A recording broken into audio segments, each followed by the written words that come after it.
কচু নিয়েছি কেটে, কচু পালং শাক দিয়ে মুসুর ডাল দিয়ে ঘন্ট বানাবো। তার সঙ্গে আমি দেবো চিংড়ি মাছ, দেবো বড়ি, দেবো শুকনো লঙ্কা ফোড়ন, দেবো তেজপাতা, পেঁয়াজ কুচি, টমেটো কুচি আর একটু আদা বাটা। প্রথমে কড়াইতে জল দিয়ে দেবো, এটা ধুয়ে নিয়েছি, এবার ঢেলে দেবো। ঘন্টতে দেবো মুসুর ডাল, মুগ ডালও দিতে পারো, আমি মুসুর ডাল দিচ্ছি। ডালটা দিয়ে দেবো।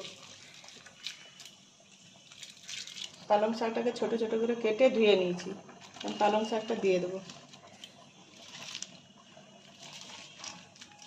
মতো আমি নুন দিয়ে দেবো, সিদ্ধতেই নুন দিয়ে এটা দিয়ে দেবো।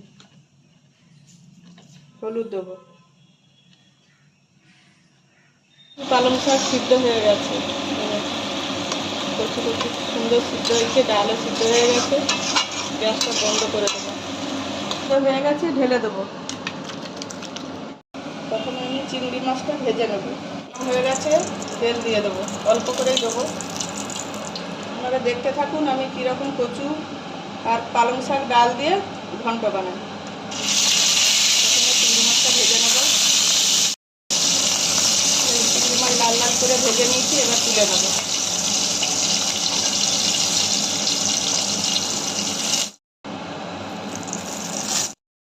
তেজপাতা দেবো, শুকনো লঙ্কা,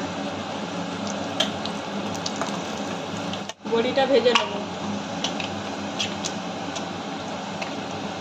তুলে নেবো।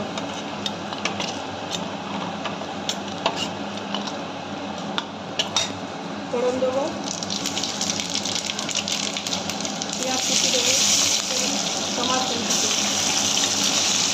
আদা বাটা, লঙ্কার গুঁড়ো, অল্প হলুদ দেবো,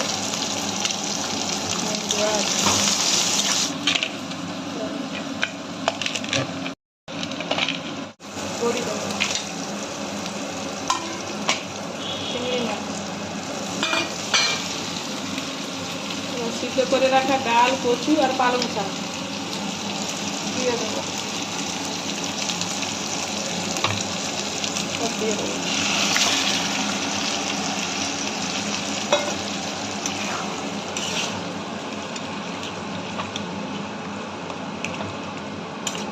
তাহলে ভালো লাগবে।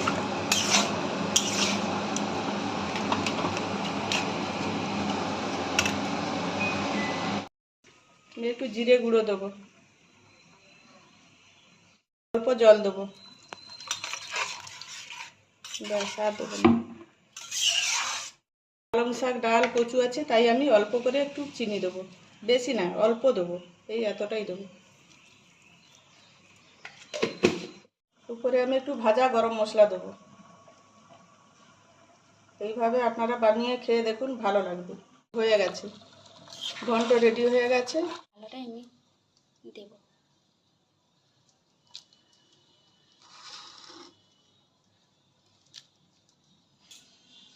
ঘন্ট রেডি হয়ে গেছে, পালং শাক, কচু আর চিংড়ি মাছ ডাল দিয়ে ঘন্ট রেডি হয়ে গেছে। ভালো লাগলে কমেন্ট করে সাবস্ক্রাইব